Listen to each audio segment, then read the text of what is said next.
Join us and our friends as we fall down the rabbit hole of security wonder. If you're ready to see how deep it goes, you've found the right place. Pour your tea. You're not late for office hours. And now, our Red Queen, Tara Wheeler. Hello, everybody. As you can see, I am clearly not Tara Wheeler, and I am not joined by Tara Wheeler either.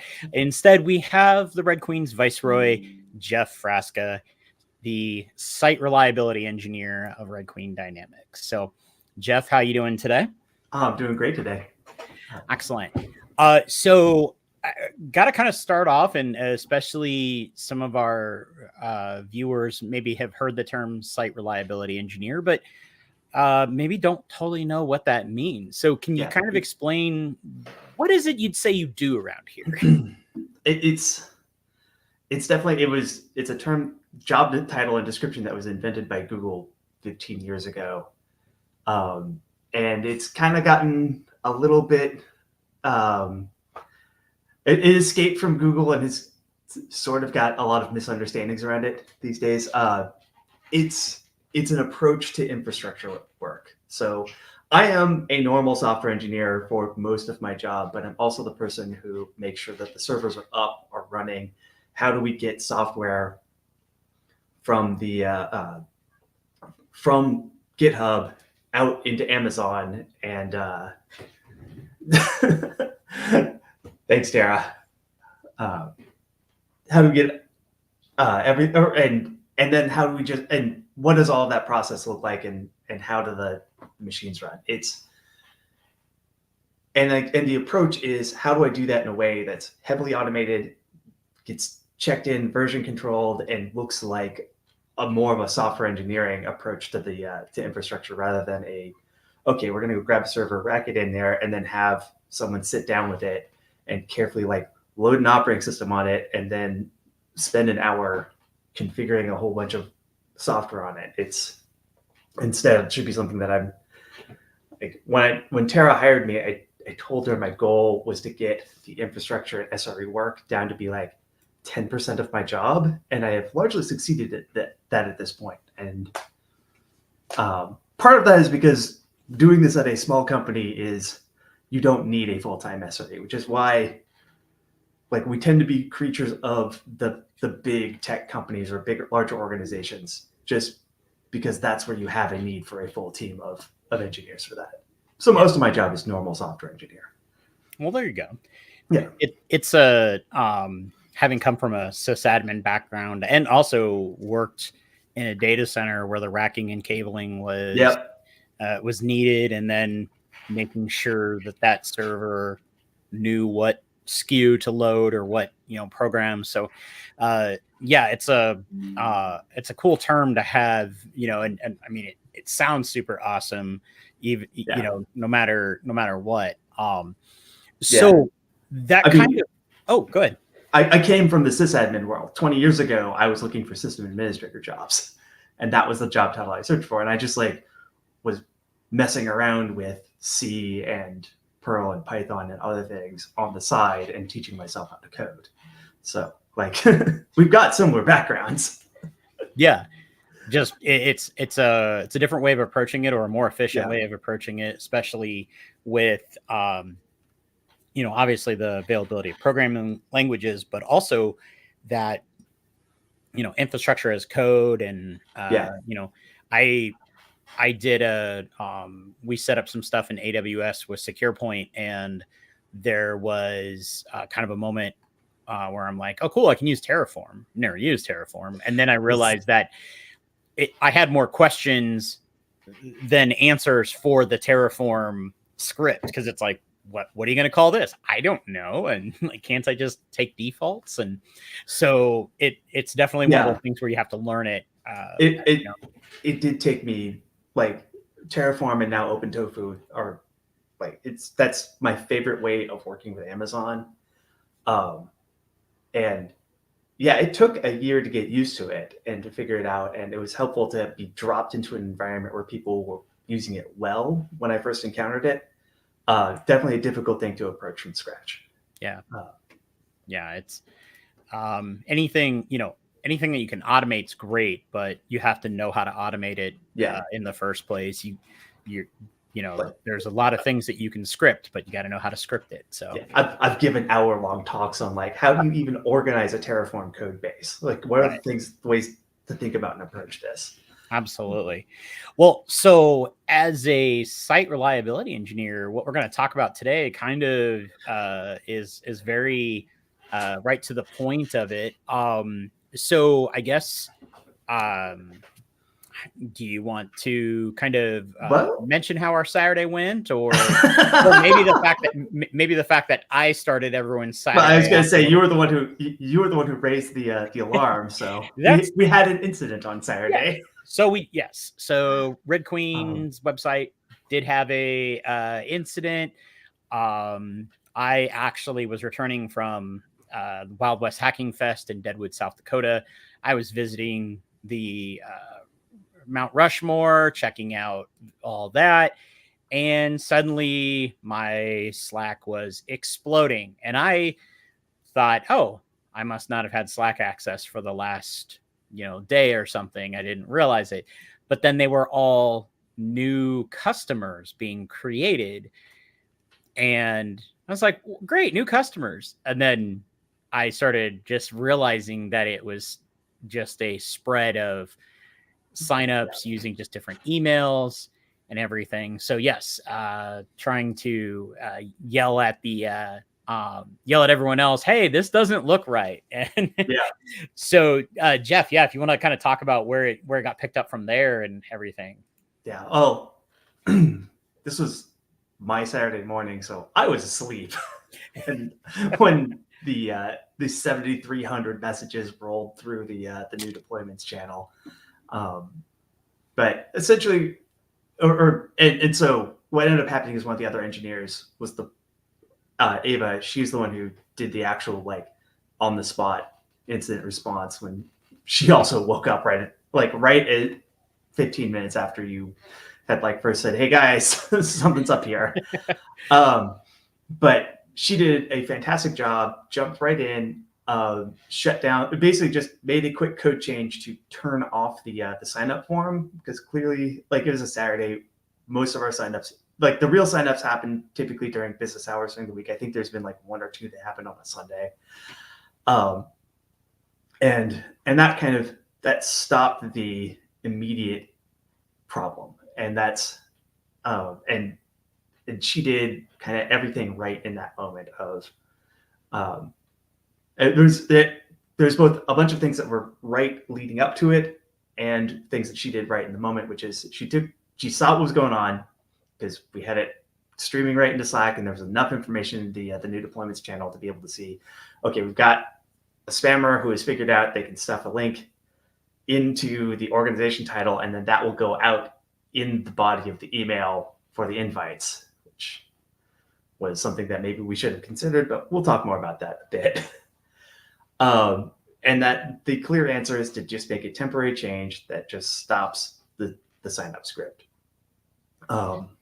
And so super happy with how she handled that. And then we set it aside for the weekend, came back and did a bunch of mitigation work and turned the sign up form back on Monday after having made a bunch of changes, and mostly around hardening it so that to do a little bit of rate limiting and to do a little bit of there's right now one of the design, or anyway, we'll get into the mitigations in a bit. So it was an exciting Saturday, but fortunately not a too exciting Saturday, because everyone stood up, did the correct things, and got through it. Yeah. And then it was a Saturday, of oh, hey, here's some excitement, but it didn't drag into really the rest of the day. I feel like as I was on my way home, it was getting, for the most part, figured out. And you brought up a really good point in Ava taking an immediate action and not an immediate overreaction. Right. especially with you having the title of site reliability engineer, somebody just completely pulling the plug on the whole platform probably isn't going to, that's not very cool. But for Ava to take that moment and say, okay, it's only affecting signups. Luckily, the code allows us to kill that piece only, and everything else stays up. That's shows that it was good, good engineering on, at first, and then also Ava taking that immediate action. And then sort of they're allowing everyone to kind of take a deep breath and then figure out, okay, what's the next steps in a procedure, and then how to, and then starting to work towards that mitigation, recovery, and everything else.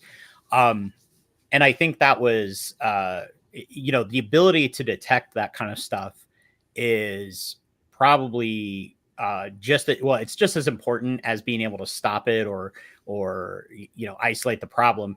And I wonder, how many businesses, especially smaller businesses that are out there, how many of them have a sign up form that, maybe lacks a rate limit or would let you drop a URL into part of it, because they essentially used the sign up form as a way of spamming, spamming people. And it was a bit.ly link that was to a URL that would go to a sketchy online casino, and it had an affiliate code in the URL.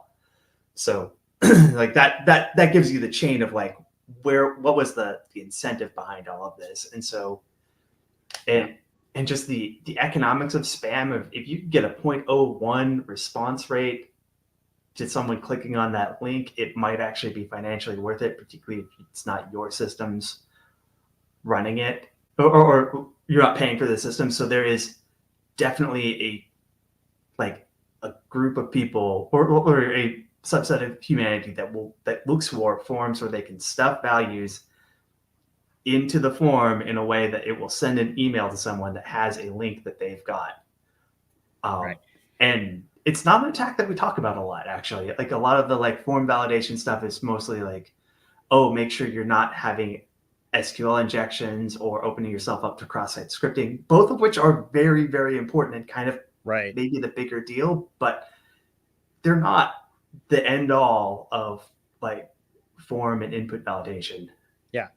Well, and a lot of times, the concern is, well, if you could somehow run code in the form and get access to the back end, that's the thing that so many people are so focused on. But as you said, this is a pretty low effort, low technology. I mean, it's a list of email addresses. It's a probably a Python script or something where it's just slap it in there and off you go. And I always talk about some of these automated attacks especially when I talk to small businesses. And you've probably seen the movie War Games, right? The old one. Oh yeah. Robert. Well, I mean, it's a hacker's dream. I mean, there's so much and legit stuff. I mean, there's a couple spots where it's like, okay, maybe putting a PopCan tab into a phone, maybe that would have worked back in the day. But the one that always hit me was how he set his computer to call every phone number in Sunnyvale. And, and if it picked up with a human, it dropped the call and ignored it. But if it picked up with some sort of modem tone, it logged it. So, I mean, the guy was, war dialing is what they called it. And the fact that he set that up and then he just took off for school and came back. I mean, some of these attacks can just, the person may have sort of a day job or something like this. And then they're just like, oh, I'm going to spin off this script and I'm going to go out and ride my bicycle around and do whatever. And maybe, like you said, if it's 0.1% of the people that clicked, 7,300 people, if 73 clicked on that, what did that make? Because it was definitely more than they put into it financially, because the email list was probably just something they could get access to without having to buy it. The Python script is, it's 10 lines of code. Right. Once you know the URL that the form posts to and the fields in the form, which you can get from viewing source on the web page, it is less than 10 lines of Python. And most of that is just like the reading the emails out of the file. Wait, are you saying they use the F12 button and like, yeah. Oh my gosh. Oh, we call the state of Missouri. Yeah. Form stuff. Like form stuffing attacks are really easy. And there's a lot of so one of the SRE hats is security engineer. You can kind of divide the SRE world into SREs that realize that security engineer is 10% of the job and those that don't. But it's to some degree, it's also like who wants to specialize in that, because there's a lot of things that we do that are like, do I really want to deal with that? And right. I happen to actually like the security aspect. So there've definitely been teams where teams in the past where like the other guys will look to me for that specific task and like, okay, Jeff gets to deal with this. But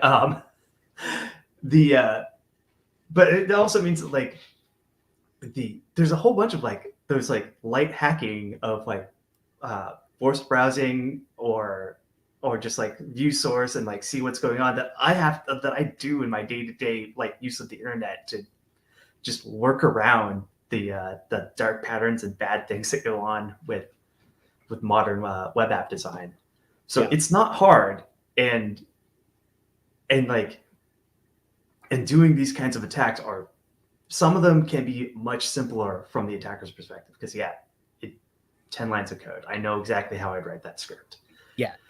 It's the unfortunately the bar to getting into a little bit of crime like that, it's not that high. There's and at the same time, it's you were talking the mitigations, the way to raise that bar is really not too hard. It's like, hey, right. we're HTTP and HTTPS, it will not be allowed. You could block just blocking those words, or something as simple as not necessarily a true countermeasure, but something that would create more friction for the attacker would be you can only use the sign up page once or something from that IP address. And so now the attacker may decide, I have 7,300 emails. I really don't want to, do this here, and they'll go somewhere else. So, and we essentially did both of those things. I wrote the code to do basically both those things on Monday. Yeah. And that's the thing, is that, security is designed to create that friction for the attacker, but it does create a little bit of friction for legitimate users, and right. Not having to solve like some weird CAPTCHA, click on all the parts of the bicycle, and then you're sitting there trying to figure it out. Not having those is a benefit for whoever's trying to sign up. And it's just that thing of, well, I have to decide, what's the lesser of two evils, or how do we strategize a different control in that? So, and we talked about CAPTCHAs, and no one on the team likes them. They're obnoxious. They're they have a whole bunch of accessibility issues, because just like they assume that you have at least average abilities with vision or hearing or any number of other things, and it's they end up and so they just end up being very high friction. And I always I always kind of get my hackles up whenever I see when it's like, okay, what kind of AI am I training, and how much do I care actually getting through this? I will actually try to see how wrong I can guess on the pick all the fire hydrants pictures, just in case that I'm going to pick all I'm a little anti modern AI. I think those companies are more than a bit irresponsible. And so absolutely. And if they want to trust random people on the internet for training data, then I'm going to help them get what that usually brings. You're gonna have Skynet, who's been programmed to chase down bicycles, and because you've been screwing with it all this time, it's going to like attack trash cans or something. Yep. That's the goal. Bicycle detected, and boom, there goes my dumpster. Thanks. And it's you know, the other thing to mitigations is sometimes we have to think like a bad guy. You know, we have to sit there and look at this and say, all right, you know, what are the obvious stuff? We don't want them to run code on our back end. We don't want them to be able to face it, you know, those things. But then, you can prepare and come up with so many combinations. But, you know, this incident Saturday could have been something completely different because it was something that hadn't been gamed out or tabletopped by the team. And like one of the things in the postmortem that I wrote up for the internal postmortem was that like specifically I was the one who originally wrote that form, and like we did a little bit of the gaming, and if we'd done more of it, maybe I would have spotted this. It like this particular attack was not one that I think about very often, but not completely out of my awareness. And so we did the risk discussion on this a little bit wrong. We made a small mistake. And like we knew we were probably making a mistake at the time. It was one of those like it was and I still think the reasoning that it was more important that our users have a cleaner route to get started using the app and less friction was probably more important, probably still is, which is kind of why I also put in the mitigations that we did. We're not like we discussed captchas again. That was one of the first things to come up, and we still don't have a captcha on this form because it's probably not exactly the right thing that we need. Yeah. And it's, you can't, you can try to plan for everything up front. Obviously new techniques can come about too. So, you know, that need to always test. And that's really a huge plus in our industry. It's not like you see car manufacturers go and drag like a 4-year-old car and then run it through a crash test again to see if there was some sort of gap in their safety that was missed. And, you know, we could continually pen test or continually run these sort of testing regimes on our systems just to see if like, okay, I read about this thing on, you know, Twitter, or I saw this at a conference and now I'm going to try it on our computer or on our network. I know for me, like this is going to be something that I'm going to test and work with my team to test on our own clients. Because again, like you said, it's one of those that it's like back of my mind, but hadn't really thought about it until now. And then it's like, oh shit, like that's actually a real attack vector. And it doesn't necessarily hurt Red Queen. I mean, it could certainly drag down mail reputation and things like that. But it's that's the main thing I'm worried about right now. Mail reputation for any service company or, you know, any business is huge. And obviously then there could be that kind of, you know, for people that don't fully know what's going on, there could be that kind of that misunderstanding. It's like, well, what the heck are they doing? You know, I got spammed, you know, or people were getting spammed. It's like, well, you know, it's luckily this was a link that went to a crappy online casino and not, you know, to something else. So, you know, there's sort of a, you know, give and take in what can happen and what has happened. But I think, you know, I think it was great that this, you know, we were all able to have this discussion, and, you know, those initial actions being the most critical. You know, you and I were talking before, it's you want those things you want to know those like the back of your hand. And, you know, like before I was breaking computers and stuff, I did work for the Navy and on submarines, and, you know, submarines there's all sorts of ways that a submarine can kill you, all sorts of ways that things can go wrong. And we were expected to know those immediate actions like the back of our hand. But then do those things and then go get the procedure to start doing the other steps, those remedial actions and things like that. So definitely another push for, if you don't have, operating procedures, if you don't have response plans there, start looking at those, even if it's just as simple as, okay, if we suspect this happens, turn this off, and how to do it. And that way, anyone who has access, had it been a matter of no one else could get in the system because everyone was away from a computer, and it's like, James, it's up to you from Mount Rushmore, go and log in and turn this off. Well, I'd be like, okay, I'm just literally going to copy and paste everything you tell me, but we can try for it. Hey, Tony, good to see you joining. But it's oh yeah.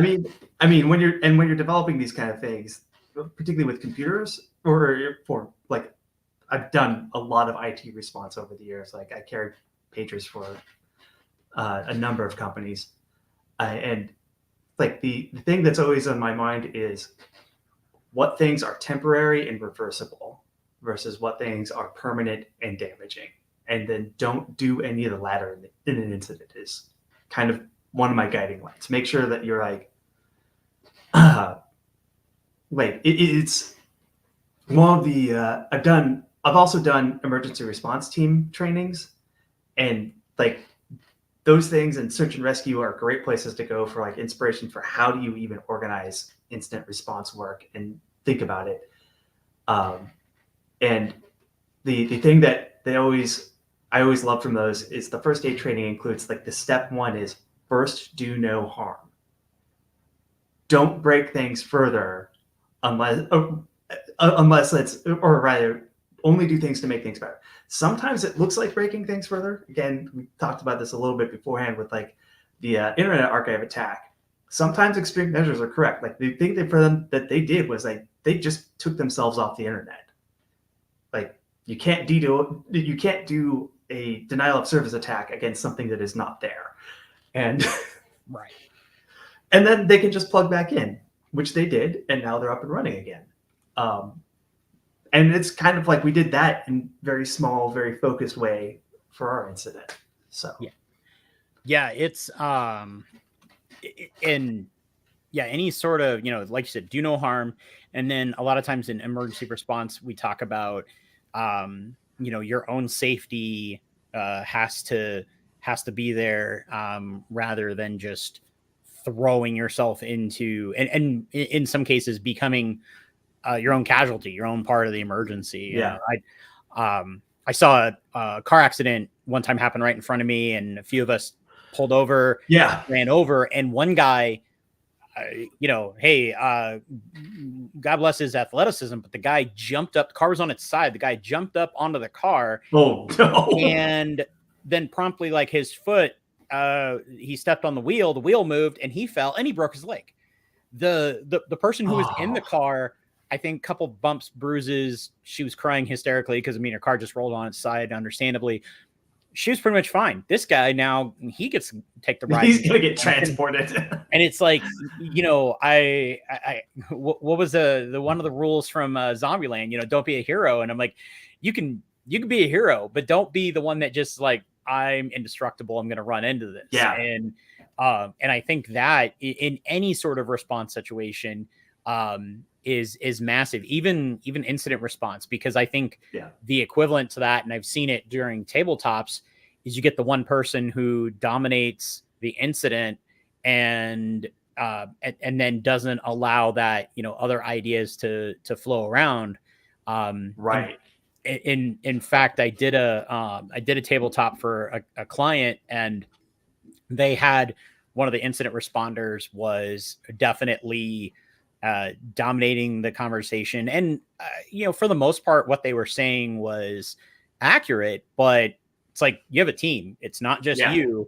So I just pulled an inject, and I was like, legal wants to see the most experienced incident responder, and you may not get to play the game for the rest of the time. So the guy had to sit on his hands and couldn't participate. And, I was like, okay, now it falls to the rest of the team. And I mean, that's perfectly valid. You could be in the middle of a large incident, and a company might decide, hey, we want to talk to somebody who's been dealing with the incident, and then that person gets pulled away for 6 hours. But this just gave the rest of the team their opportunity to step up. So. Right. And there is a fine art to being an incident commander. And I'm a firm believer in the first person to walk up to the situation. Sorry, Tony's just like, yeah. But definitely, you have to be paying attention to what other people are seeing and making sure that you're processing through the information that they're finding, because it's so much easier if you've got a couple people where you should have someone who is clearly in charge of what's going on. But then I always find it handy to have a couple people pursuing different hypotheses for what the problem is, looking at different sets of logs, having one person just designated not doing debugging. Instead, their work is comms. So particularly when you have something that's very public facing outage, and you need to have some kind of presence, either updating a status page or posting to a microblog to give updates, that should just be one person's job in that moment. And everyone should know who that is. And that person knows that they're off the hook for trying to actually do technical work. But yeah, I love having the ability to have somebody kind of just be the Googler. And it was something I talked about last week at Wild West Hacking Fest during my talk. Is we had a customer that, they weren't our customer until they became our customer. They had a problem. IT company reached out to us and handed it over. And ultimately they had pulled down a bad copy of QuickBooks, thanks to some SEO trickery. And so we started looking at things. And one of the first things we did was, check the certificate of the software. And of course, it was a name. It wasn't Intuit. It wasn't anything you would expect. And at the time they were in high school, had a part-time analyst working, and he went and Googled the name from the certificate, and then all of a sudden he comes into our chat and he's like, guys, I've found something really interesting and kind of seems like it makes sense. And here it was a blog article from a security company of this exact same situation that was written 6 months before. So, the attackers never even changed the certificate of this, but also the fact that this same similar attack was still running around 6 months later, if not more. And I was like, well, great. We'll just take elements from the blog, and the incident report's kind of written, and obviously the mitigations, which we would have gotten to it anyway, but just the fact that whole case got cracked wide open, and now we know perfectly what we're dealing with. So and having that kind of researcher helping with things is massive. Yeah, and you never know which debugging effort, which hypothesis is going to be the one that is going to break everything open and make everything clear, because you're starting the situation from a position of lack of knowledge. You don't understand what's going on. You just know that there's a problem, and it's there's gonna be a bunch of red herrings, and people are going to suggest a bunch of things that are going to be wrong, and that's kind of the domineering incident commander problem. If you're probably not going to be the person who finds the right answer, and it's more important in that moment to find the correct answer than be the person who has the right answer. Yeah, definitely. Yeah. And usually when you're in an incident, it's all rabbit holes, and you need to be chasing down all of them. Agreed. And there gets that point where you as maybe the incident commander has to say, okay, look, you've been going down that particular hole for a really long time. screenshot all your stuff, but maybe we need you to dig somewhere else, especially if it doesn't feel like you're making progress. And that's, you would love, you need a level of curiosity, but you also need a level of, okay, I've been tinkering with this way too long. I may have to, try a different approach. And that's okay, because and those instincts are what make good debuggers, of knowing like, okay, how do I, both looking for evidence for something and evidence to falsify what you're looking at, knowing what kind of, and like being able to figure out what kind of things you need to be looking for to see if it's what your guess is. And then having that intuition of like, I may not be coming up with anything, but it's time to like step away from this and go look elsewhere. And there's, to some degree, there's not necessarily a lot to of training for that other than just experience. Yeah, absolutely. And the tabletops, those get you only so far. We've done some actual live red versus blue type work where we'll inject some non-harmful malware, I guess the best way to put it, and something benign, and let the team go hunt for it. And in those situations, especially because it's not a real incident, we can almost say, yeah, go down the rabbit hole. You want to drop a piece of software and practice reverse engineering? That's fine. We probably won't do that in a real incident, at least not at this stage in the incident, but do that, and it gives you that opportunity to gain some experience by saying, okay, I did this, I reverse engineered this piece of software, and I actually didn't learn anything from it. So, but you learned that maybe that's not the thing to attempt within the first hour or something of an incident. And instead it's, more can we isolate this? Did we do the right ways of isolating it? So, yeah. And I mean, I think, I think this was great. I think it was,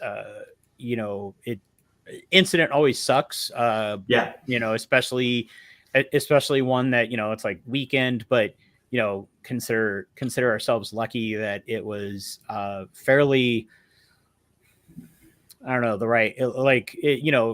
fairly low impact type thing. And, but it does really push upon people, hey, having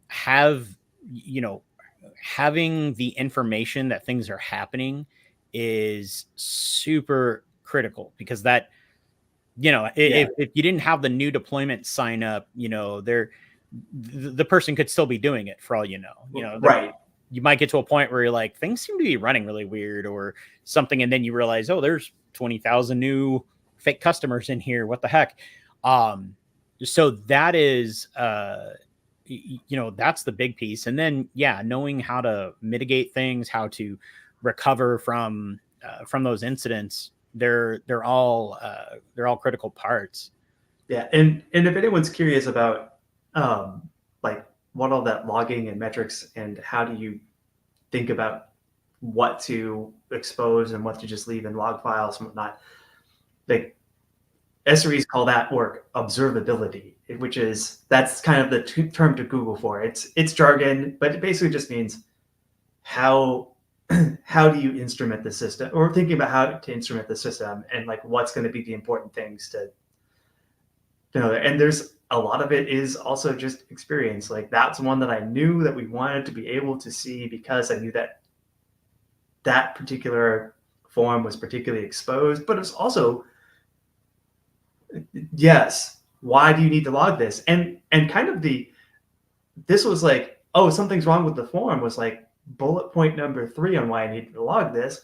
That form is someone has signed up and we have an exciting new customer and we want to be able to like make sure that they have a good experience. And it was more about the business need. And it just turned out that ended up being like, and actually that has still been the more useful bit of that channel of like, 99% of the use of it, far and away, has been, oh, hey, new customer, exciting. Let's get in gear to like go help this person and get them into working with our tool and becoming more secure for it. So what you're saying is we've got 7,300 people we should reach out to and see, hey, you got an offer for a sign up. Any interest in actually doing that? No, I don't think those people would be all that happy. And seeing some of those, as it was just flying through, I saw one. It was like random characters at hotmail.com. I'm like, okay, this is not normal, and everything. Well, so Jeff, in keeping in the traditions of how Tara runs a meeting, or runs this, I'm going to ask you a question, and hopefully one that hasn't really been asked of you, but if you weren't doing this, if you weren't being a site reliability engineer and money was no object, and I think I know where you're going to go with this, but what would you be doing? Oh, I'm betting you guessed right. But maybe a little bit. There's kind of like, if I could just retire tomorrow, there's kind of two things I would do, which is, one, I'm a hobbyist mechanic and I work on motorcycles and race cars, and there'd be a lot of that. But it's also like, I kind of tend to think of that more, not just as like being a hobbyist mechanic, but as like being a maker. And so like, if I was really just retiring, there'd be like a bunch of like citizen scientist type stuff I'd want to do. And then I also got into computers just because I love tinkering with them. And so there's a lot of like operating systems research type stuff that I don't get to spend as much time on as I'd like. So, and there's not jobs out there for that anymore. Or rather, there's very, very few of them. So some combination of like, if I was just having to pay the bills, maybe just straight up motorcycle mechanic and customizer. If I was retired, a little bit of that, and a little bit of like, can I try building like fusion reactors in the backyard, which is totally a thing. Go look up fusers on YouTube. They don't generate electricity, but you can get neutron counts out of them. Well, there you go. It's start with some neutron counts. That's so like backyard fusion reactors. I love stuff like Cody's Lab, and Hyperspace Pirate, and I think there's one that I've been following recently, Cranktown City, like these YouTubers that just do like crazy, like, how are you doing high-end physics experiments or chemistry experiments in your garage? Right. So it sounds like we all need to like step our game up, because, I felt that 3D printing a little robot was like, that's cool. That's cool. Yeah. And a shout out to my friend for making this for me. But, I thought this was the pinnacle, but you're like, let's do a fusion reactor in the backyard. I mean, I went to Open Slots this year, and there were a couple folks there in one of the halls where they actually had full working setups. Like, they weren't running because you can run them if you don't pull them all the way down to vacuum, they end up doing being just like really cool. There's little like plasma ball toys that you can like put your hand on and it'll put a little arc to your hand. Yeah. They end up working more like that if you don't fully take them down to vacuum. And so they had them in that kind of like plasma discharge mode, which is a little bit prettier and it's both prettier for public viewing and safer. Now I wonder how many people that are going to catch this are just going to be like, oh, I'm going to do some fusion in my backyard or something. So, hey, if someone goes down that rabbit hole, does the research, there's a lot of good resources out on the internet for it, and it's not as dangerous or crazy as it sounds at first. Oh, I would imagine, but always read all your warnings and cautions about things. There's a lot. Again, it's kind of the same kind of thinking for this incident response safety stuff of like, okay, what do I need to do to not get hurt when I'm building this thing? So you've got to understand the safety around electricity. You've got to understand vacuum equipment. How, like, what are the, like, how can things be dangerous when you've got like, or how do things go wrong when you've got big differences in pressure in a pressure vessel? And yeah, which again, there's kind of like a lot of this still feeds into my professional efforts around how do you do secure by design. Shout out to CISA. We're big fans of that pledge. And how do you operate things safely, and how do you, like, when things are breaking, how do you first do no harm? So that is the most important thing. Well, Jeff, this was awesome, and we thank all of our viewers, both current and future. I guess there won't be past viewers. Tune in of past episodes. Oh, that's true. That's true. We thank the past episodes and viewers of those as well. Tune in every week, 2 p.m. Eastern, 11 Central. Pacific. Globes. How do they work? And if you have questions on how you can improve your compliance, your security, please reach out, Red Queen, and we will help guide you through things. So until next week, have a great one. Bye for now.